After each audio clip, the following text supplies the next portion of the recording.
Canada and Cape Town, September 16, 2023. Where a strong storm brings high waves that have a bad impact on the entire city.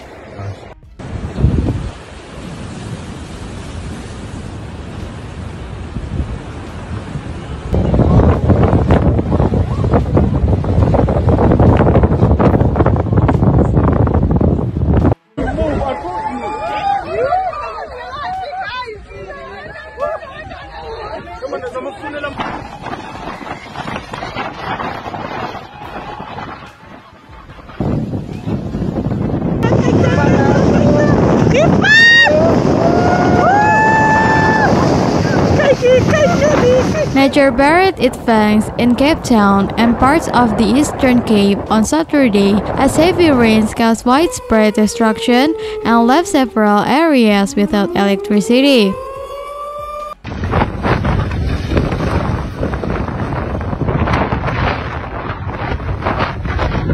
In Gardens Bay, a high tide swept away cars as panicked residents could do nothing but watch. Torrential rains have left a trail of destruction in some parts in the Western Cape and Eastern Cape after rivers were left overflowing.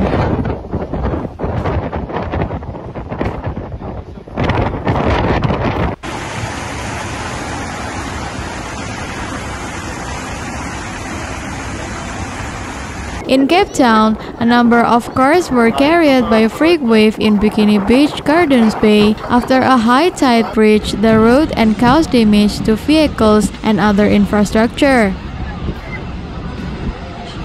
Meanwhile, in Gabbera, a number of caravans and structures were left compromised at Mongol's Pole Resort.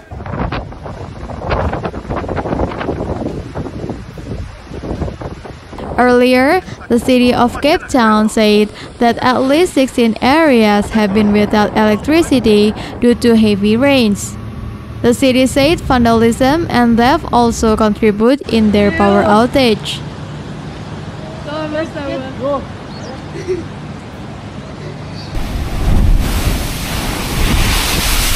The affected areas include Valhalla Park, Kukuletu, Philippi, Rhodes Drive, Farms, Mufuleni, Brisa Newlands, Fishhook, Claremont, Costania, St. James, Paradise Road, Fairmount Road, Retreat, Rodebosch, Langa, and Plumstead.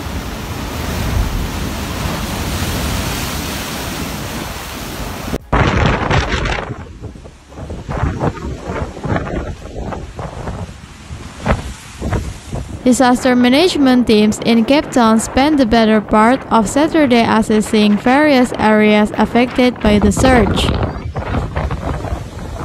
City of Cape Town Disaster Risk Management Center spokesperson Sonika Litgen said they received reports of rough seas in the Gardens Bay area.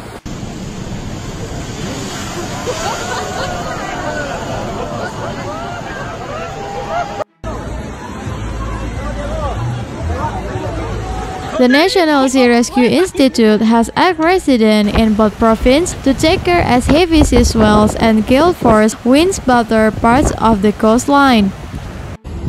An SRI spokesperson, Craig Lambinen, said various law enforcement agencies were deployed to Bikini Beach, Gardens Bay, where a number of vehicles were threatened by the spring high tide.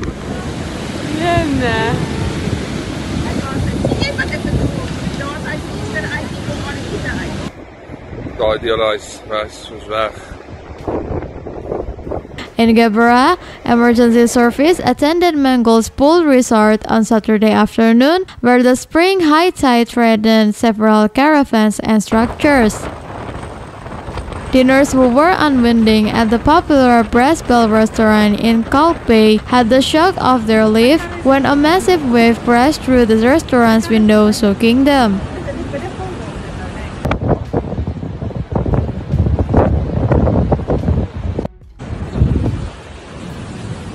Meanwhile, Mossel Bay Municipality spokesperson said waves of up to 7 meters were recorded with gale force wind of 60 until 70 km per hour.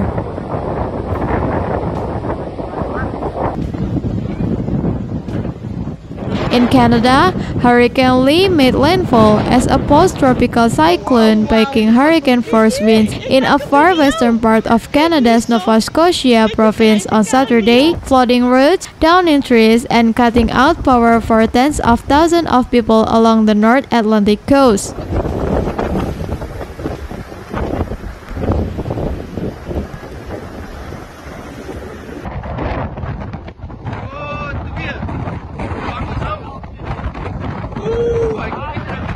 The U.S. National Hurricane Center said in its latest advisory that Lee was moving north after it made landfall on Long Island, a small island southwest of Halifax, on Saturday. The still powerful weather system packed maximum sustained winds of 65 miles per hour with higher gusts, forecasters said.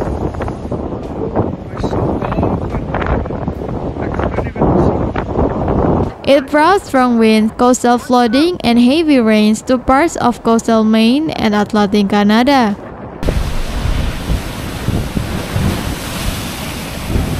In the Canadian province of Nova Scotia, around 120,000 people were without power on Saturday as winds knocked down trees and felled power lines.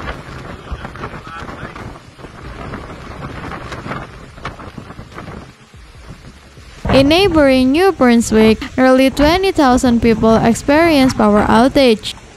In Maine, nearly 70,000 customers were out of power as of late Saturday, according to website poweroutage.us.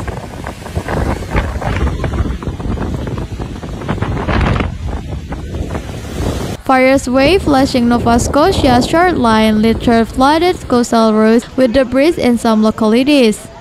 The storm may bring an additional 1 until 2 inches of rain in parts of eastern Maine and New Brunswick in Canada, the NHC said, highlighting the risk of flooding in these areas.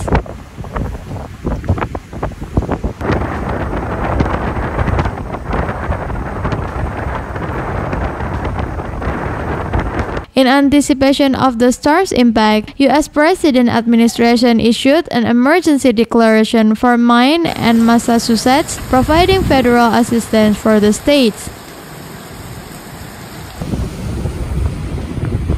Lee has been churning as a large hurricane over the Atlantic for more than a week, briefly threatening Bermuda, but mostly harmless for anyone on land.